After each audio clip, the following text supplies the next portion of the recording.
Hello students, welcome to my channel. तो आज हम स्टार्ट करेंगे इंडियन इकोनॉमी का एक और नया टॉपिक, और टॉपिक है environment and sustainable development. Environment बिल्कुल आपका जाना पहचाना, जो आपने हमेशा से पढ़ते आप चले आ रहे हैं एनवायरनमेंट के बारे में, सस्टेनेबल डेवलपमेंट के बारे में। इसलिए इसको बहुत डीप नहीं लेंगे हम इसको बहुत छोटे से टॉपिक में आपका ये फिनिश करने की कोशिश करेंगे। तो चलते हैं अपने टॉपिक की साइड।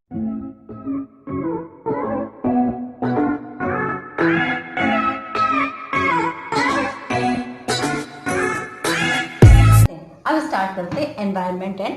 तो सबसे पहले तो भाई एनवायरनमेंट पे बात आ जाती है कि आखिर भाई ये जो एनवायरनमेंट है जो हमारे चारों तरफ होता है, ये आखिर है क्या चीज़। ठीक है, पता आपको सबको होगा, फिर भी हम थोड़ा सा यहाँ पे हम रिवाइज करा दें। अर्थ है हमारी, ठीक है। तो जितने भी इस अर्थ में प्लेनेटरी और इनहेरिटेंस और जितने भी रिसोर्सेज होते हैं वो सारे क्या होते हैं, वो हमारा एनवायरनमेंट होता है। इसमें क्या क्या होता है, इसमें बायोटिक भी आ जाते हैं और अबायोटिक भी आ जाते हैं, माने जो जिंदा है वो भी और जो नहीं है वो भी। ठीक है, इनहेरिटेंस समझ रहे हैं ना, माने जितने भी जो लोग रहते हैं यहाँ पर और जितने भी सारे रिसोर्सेज हैं, ठीक है, माने हम लोग भी और सारे जितने रिसोर्सेज हमारे आसपास है, जैसे माउंटेन्स है, रिवर्स है, फॉरेस्ट है, सॉइल है, ये सारी चीज़ें, ये सब चीज़ें यहाँ का क्या है, ये एनवायरनमेंट है। सब कुछ मिलकर के एक एनवायरनमेंट बन जाता है, कंसिस्ट हो जाती है। इसमें बायोटिक भी आ जाते हैं और अबायोटिक भी आ जाता है। ठीक है, तो क्या होता है, इसका मतलब ये एनवायरनमेंट हमको क्या देता है, ये एनवायरनमेंट हमको रिसोर्सेज देता है। एनवायरनमेट हमारी लाइफ को सस्टेन करता है, क्योंकि अगर एनवायरनमेंट नहीं है समझ लो तो फिर हम कहाँ रहेंगे, कैसे जिंदा रहेंगे। तो हमारी लाइफ को सस्टेन करता है। एब्जॉर्ब गार्बेज, जितना भी गार्बेज हम देते हैं, है ना, इनको, तो वो सारा भी यही एब्जॉर्ब कर जाते हैं। समझ रहे हैं ना, गार्बेज लेकर के इतना सारा डिकम्पोज हो जाता है, तो वो क्या होता है, इसके अंदर ही डिकम्पोज हो जाता है। तो ये गार्बेज को भी हम एब्जॉर्ब करता है और क्या करता है, एनहेंस क्वालिटी ऑफ लाइफ, हमारी लाइफ की क्वालिटी को भी बढ़ाता है। आप माउंटेन्स पे घूमने के लिए जाएं, आप ओशियन में जाएं, आपको एक अलग तरीके का रिलीफ मिलता है नेचर के पास जा करके। और नेचर हमें कौन दे रहा है, नेचर हमको हमारा इन्वायरमेंट दे रहा है। तो हमारी लाइफ की क्वालिटी को भी ये एनहेंस कर देता है बस। लेकिन इससे भी रिलेटेड कुछ इसके ग्लोबल इश्यूज हैं, मतलब इससे भी कुछ प्रॉब्लम्स हो रही हैं भाई, है ना। अब प्रॉब्लम क्या आ रही है, ग्लोबल वार्मिंग। जितना एक टेम्परेचर होना चाहिए अर्थ का उतना टेम्परेचर अब नहीं है। अर्थ का टेम्परेचर धीरे धीरे बढ़ता जा रहा है, that is called global warming, है ना। अब ग्लोबल वार्मिंग क्यों, क्योंकि देखिए इकोनॉमी हम बढ़ रही है धीरे धीरे, तो इंडस्ट्रीज भी बढ़ रही हैं, इंडस्ट्रीज बढ़ रही हैं तो क्या पोल्यूशन बढ़ रहा है, और पोल्यूशन की वजह से क्या हो रहा है, ग्लोबल वार्मिंग। क्यों, क्योंकि डिफॉरेस्टेशन हो रहा है, हम पेड़ों को काट रहे हैं, लैंड डिग्रेडेशन हो रहा है, ठीक है, पोल्यूशन तरह तरह से हो रहा है, ग्लोबल वार्मिंग हो रही है। ओजोन डिप्लेशन, ओजोन लेयर होती है जो हमको सन के अल्ट्रावायलेट रेजेस से बचाती है, तो वो भी डिप्लेट होती जा रही है। किसकी वजह से, एयर कंडीशन से निकलने वाली गैसेस हैं और रेफ्रिजरेटर से निकलने वाली गैसेस हैं, ये सब इतनी ज़्यादा हार्मफुल है। लेकिन क्योंकि पॉपुलेशन बढ़ रही है, लोग लग्जूरियस के आदी हो चुके हैं, वो उसके बिना रह नहीं सकते, और जब हम उसके बिना नहीं रह सकते तो एनवायरनमेंट को कहीं ना कहीं तो हार्म उठाना ही पड़ेगा। आ जाते हैं और एनवायरमेंटल क्राइसिस चारों तरफ मची हुई। ऐसा नहीं है हम सिर्फ इंडिया की बात कर रहे हैं, हम यहाँ वर्ल्ड वाइड बात कर रहे हैं। वर्ल्ड वाइड एनवायरमेंट क्राइसिस मचा हुआ है, बहुत प्रॉब्लम है हर जगह एनवायरमेंट से रिलेटेड इश्यूज खड़े हो रहे हैं। प्रॉब्लम भी वही है क्योंकि रिसोर्सेज यहाँ पर इनफाइनेट है भाई, वो फाइनेट है, थोड़ी सी कम है, हमें उन्हें यूज़ करना है और प्रॉपर तरीके से यूज़ करना है। वो यूज़ करना हमको नहीं आ रहा है, इसलिए हम एनवायरमेंट क्राइसिस मचे हुए हैं। Rise in opportunity cost of the negative environment. ये अपॉर्चुनिटी कॉस्ट क्या होती है, आपने इको में बहुत अच्छे से पढ़ा होगा, है ना। जब अगर हम किसी एक चीज़ को यूज़ करना चाहते हैं तो डेफिनेटली हमें दूसरी चीज़ को गिव अप करना पड़ेगा। तो बस वही हो रहा है यहाँ पर, अपॉर्चुनिटी कॉस्ट बढ़ती जा रही है और एनवायरनमेंट पर इम्पैक्ट कैसे आएंगे, उसके नेगेटिव इम्पैक्ट आते जा रहे हैं। एनवायरनमेंट हमारा कैसा हो रहा है, यहाँ पर बेकार होता जा रहा है। Supply demand reversal of the resources, भाई रिसोर्सेज उतने ही है ना, उसकी डिमांड ज़्यादा हो रही है और सप्लाई वो कम हो रही है। भाई रिसोर्सेज बनते कैसे हैं, ये तो अपने आप से बनते हैं, ये नेचर अपने आप से बनाता है इनको, और बनने में बहुत टाइम, हजारों साल लग जाते हैं, है ना। लेकिन हम डिमांड बहुत तेज़ी के साथ करते जा रहे हैं, तो ये प्रॉपर बन नहीं पा रहे हैं। तो सप्लाई और डिमांड में रिवर्सल में प्रॉब्लम हो रही है। Over use of resources, definitely resources का ओवर यूज़ किया जा रहा है, और मिसयूज़ भी, साथ साथ मिसयूज़ भी किया जा रहा है। कुछ इश्यूज हैं। चलते हैं आगे। इंडिया में एनवायरनमेंट की कंडीशन पे चलते, स्टेट पे चलते हैं, है ना, कि इंडिया में एनवायरनमेंट कैसा, बहुत रिच है India. India rich natural resources बहुत है इंडिया, जैसे soil, reverse, forest, minerals, black soil जहाँ पर कॉटन का प्रोडक्शन सबसे ज़्यादा होता है डेक्कन प्लेट्यू में, और हमारी पूरी जितनी भी टेक्सटाइल इंडस्ट्री वो उसके ऊपर बेसिस है, राइट। आयरन ओर, कोल, नेचुरल गैसेस 20% है पूरे ऑल ओवर वर्ल्ड का हम देखें तो आयरन ओर यहाँ पर होता है। Bauxite, copper, chromium, diamond, gold, बहुत सारी चीज़ें हैं जो इंडिया इसमें रिच है। लेकिन कुछ इंडिया के एनवायरनमेंट के लिए भी चैलेंजेस यहाँ पर खड़े हो जाते हैं, जैसे land degradation, biodiversity loss, air pollution, fresh water and solid waste की प्रॉब्लम। ये इंडिया के कुछ चैलेंजेस हैं। चलते हैं भाई, अब इनको थोड़ा सा हम डिटेल में पढ़ लेते हैं, ठीक है।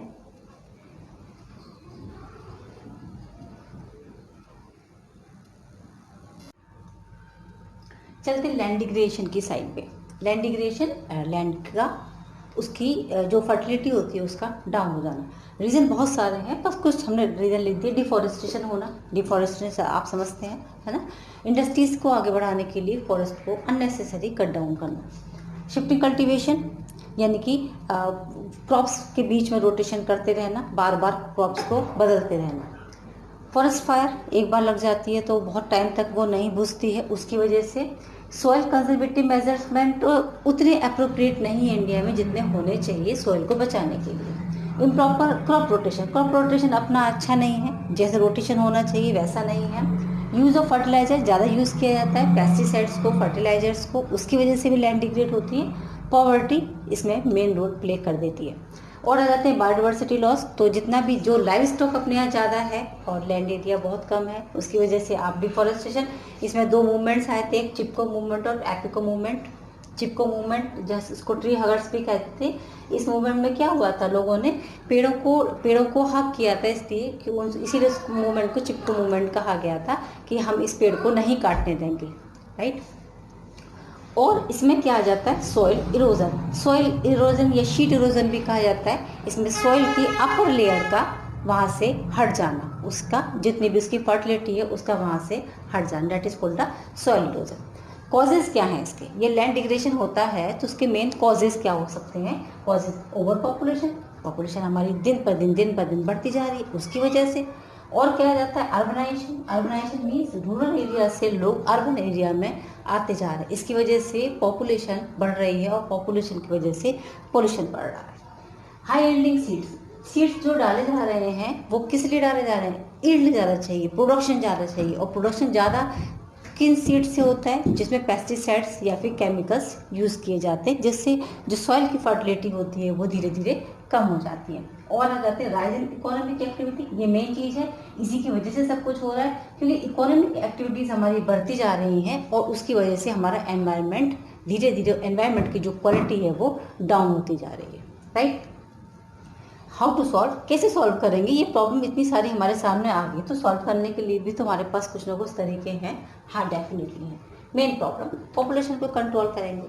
और आ जाता है एनफोर्समेंट एनवायरनमेंट कंजर्वेटिव एक्ट आया था, कंजर्वेशन एक्ट 1986 में, उसको एनफोर्समेंट किया जाए, लोगों को बताया जाए, लोगों को जागरूक किया जाए इसके बारे में। वाटर मैनेजमेंट किया जाए, वाटर का वेस्टेज ना किया जाए, ठीक है।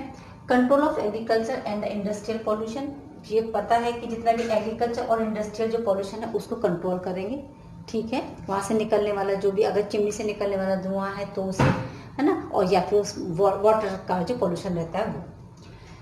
सोशल अवेयरनेस, लोगों में इसके लिए अवेयरनेस लेकर के आना, समाज को जागरूक करना इस चीज़ के लिए। Management of solid waste, solid waste का प्रॉपर तरीके से मैनेजमेंट किया जाए, ठीक है, जिससे हमारे एनवायरनमेंट को किसी भी तरीके का नुकसान ना पहुंचे। और आता है इम्प्रूवमेंट इन हाउसिंग, हाउसिंग को जितना हो सके उतना नीट एंड क्लीन, साफ सुथरा रखा जाए, जिससे पोल्यूशन की गुंजाइशें जितनी हो सके उतनी कम हो जाए। चलेंगे बस अब इसके लास्ट टॉपिक की साइड, वो है हमारा सस्टेनेबल डेवलपमेंट। चलते हैं अपने लास्ट टॉपिक की साइड। लास्ट टॉपिक आ जाता है अपना sustainable development. Then sustainable development क्या होगा, सस्टेनेबल डेवलपमेंट पढ़ा हुआ होगा आपने, अच्छे से पढ़ा होगा, बस इतनी सी बात इसमें याद रखना, सस्टेनेबल डेवलपमेंट क्या होता है, हमें रिसोर्सेज हम यूज़ करेंगे क्योंकि हमें अपनी नीड्स को फुलफिल करना है, लेकिन बस हम रिसोर्सेज को ऐसे यूज़ करेंगे कि वो फ्यूचर जनरेशन के लिए भी काम में आ जाए। ठीक है, बस इतना ही है। Meeting the basic needs of everyone without compromising on the needs of future, ऐसे यूज़ करेंगे हम उसको। इसका मतलब क्या हो गया, रिसोर्सेज को रेशनल यूज़ करेंगे हम दिमाग से, है ना, इतना ओवर यूज़ ना करने पाए कि रिसोर्स ही फिनिश हो जाए और आने वाली जनरेशन उसके लिए उसको सामने प्रॉब्लम क्रिएट हो जाए। प्रिजर्व ऑफ इकोलॉजिकल बैलेंस, इस इकोलॉजिकल बैलेंस को प्रिजर्व रखेंगे, संभाल करके हमको रखना है, बना के रखना है प्रॉपर बैलेंस। और avoiding the imposition of risk on future generation, किसी भी तरीके से फ्यूचर जनरेशन के ऊपर ये जो रिस्क है वो इम्पोज ना होने पाए, उनके ऊपर इतना प्रेशर ना आ जाए कि उनके पास कुछ हो ही ना यूज़ करने के लिए। That is called sustainable development. Okay, जैसे इसके लिए भाई हम कुछ कर सकते हैं, स्ट्रैटेजीज ऐसी आ रही हैं ना, डिफॉरेस्टेशन को एफॉरेस्टेशन में चेंज करने से पहले जो चीज़ हमने बताई वो। इसके अलावा हम कुछ स्ट्रैटेजीज जैसे use of the non conventional sources of energy, energy के नॉन कन्वेंशनल सोर्सेज को यूज़ करें कन्वेंशनल के कंपैरिजन में, है ना, विंड एनर्जी है, सोलर एनर्जी है, ऐसी एनर्जीज को यूज़ करें। एलपीजी, गोबर गैस रूरल एरियाज़ में जैसे खाना बनाने के लिए यूज़ किया जाता है, काऊ डंग के यूज़ किया जाता है, तो गोबर गैस और एलपीजी को यूज़ करें। गोबर गैस प्लांट भी वहाँ पर बना दिए जाते हैं आजकल तो रूरल एरियाज़ में। अच्छा, अर्बन एरियाज़ में एलपीजी लिक्विड पेट्रोलियम गैस उसका यूज़ किया जाए। विंड पावर, सोलर पावर आप सबको पता है, इनको यूज़ किया जाए। और mini hydel plant, mini hydel plant क्या होते हैं, ये माउंटेनियस एरिया में होते हैं, वहाँ छोटे छोटे स्टीम्स होते हैं जगह जगह, उन स्टीम की एनर्जी को आप कंजर्व करके और मिनी हाइडल प्लांट बनाए जाते हैं जो लोकल एरिया के काम में तो आ ही सकते हैं, इतनी एनर्जी उससे प्रोड्यूस कर ली जाती है। Then traditional knowledge of practice, जैसे पुराने टाइम पे खेती की जाती थी, पुराने टाइम पे लोग यूज़ करते थे, उस टाइप की ट्रेडिशनल लोगों को नॉलेज दें कि पहले भी तो पॉल्यूशन नहीं था, जब बहुत टाइम पहले की अगर हम बात करते हैं तो वो अब क्यों नहीं हो रहा है ना। जैसे पेस्टिसाइड्स को यूज़ करना है, bio composting, bio pest control ही बता रहा है, इसमें यही सेम चीज़ें हैं। जैसे पहले क्या होता था, बायो कंपोस्टिंग, पहले जो अपनी कंपोस्टिंग यानी कि जो फर्टिलाइजर यूज़ होती थी खेतों में, वो क्या यूज़ किया जाता था, वो काऊ डंग को यूज़ किया जाता था, है ना। तो उससे क्या होता था, मिट्टी की जितनी जो फर्टिलिटी है वो मेंटेन रहती थी, वो उसमें कोई पोल्यूशन नहीं होता था। लेकिन टाइम बढ़ने के साथ क्योंकि हम यील्ड की तरफ ज़्यादा चले गए कि प्रोडक्शन ज़्यादा होना चाहिए, उसकी वजह से पेस्टिसाइड्स का यूज़ होने लगा, और पेस्टिसाइड्स को यूज़ करने की वजह से सॉइल में प्रॉब्लम होनी स्टार्ट हुई, सॉइल इरोजन, सॉइल डिग्रेडेशन उसकी वजह से हुआ। तो उसे हम यहाँ पर कम कर सकते हैं। और bio pest control, bio pest control मतलब क्या होता है कि पेस्ट यानी कि पेस्ट मैंने कीड़ों को रोकने के लिए केमिकल जो यूज़ करते हैं, तो पहले क्या यूज़ करते थे फार्मर, पहले वो नीम से बने हुए प्रोडक्ट यूज़ करते थे, नीम का जो ट्री होता है उससे बने हुए प्रोडक्ट यूज़ करते थे, जो पेस्ट कंट्रोल बहुत अच्छे से कर लेते थे। तो वो हम दोबारा से यूज़ कर सकते हैं ना। तो उससे क्या होता है, उससे सॉइल की फर्टिलिटी प्रॉपर बनी रहती है और सॉइल में होने वाली प्रॉब्लम को बहुत हद तक रोका जा सकता है। ये कुछ ऐसी स्ट्रैटेजी है जिससे हम अपने सस्टेनेबल डेवलपमेंट को अचीव कर सकते हैं। यहाँ पर आकर के आपका ये टॉपिक फिनिश हो जाता है बस। और अब इको का हम लास्ट टॉपिक को लेकर के बहुत जल्दी आपके सामने आएंगे, इसको रिवाइज करें। इससे रिलेटेड जो भी प्रॉब्लम हो आप मुझे कमेंट बॉक्स में जाकर के कमेंट कर सकते हैं। रिलेटेड नोट्स आपको बहुत जल्दी मेरी वेबसाइट से मिल जाएंगे जो आप डाउनलोड कर सकते हैं। Okay children, take care, good bye.